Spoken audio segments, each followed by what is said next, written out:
D'abord, cela veut dire la fin des attaques armées, tant de l'armée que de la guérilla. Les deux parties s'engagent donc à laisser les armes un peu plus silencieuses. L'objectif, en fait, est d'offrir un climat plus serein pour favoriser les négociations qui ont été entamées entre les deux parties depuis novembre dernier.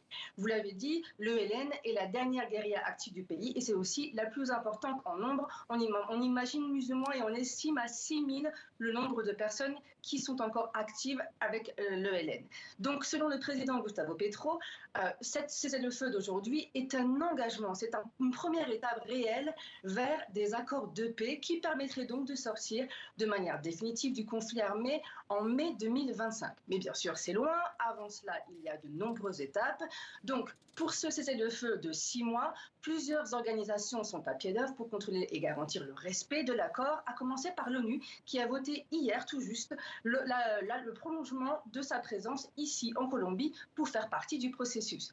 Il y a aussi un comité d'experts dédié uniquement au contrôle et aussi un groupe de citoyens. Cela veut dire que la société civile va faire partie du système de surveillance et d'évaluation du cessez-le-feu.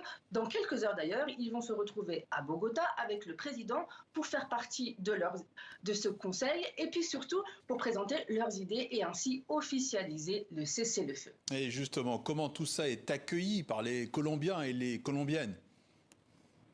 Eh bien, pour être honnête, il faut dire qu'ils ont du mal à y croire. Surtout parce que le mois dernier, lorsque les leaders de l'ELN avaient demandé à leurs troupes de suspendre les hostilités pour préparer justement le jour J, eh bien des attaques ont eu lieu et notamment une militaire qui a été enlevée avec ses deux enfants. Donc autant vous dire que tout le monde reste sur ses gardes. Mais l'enjeu politique est quand même de taille et historique, car si tout se passe bien, on pourrait se diriger vers la mise en place d'un accord de paix et peut-être donc sortir de décennies de conflits armés.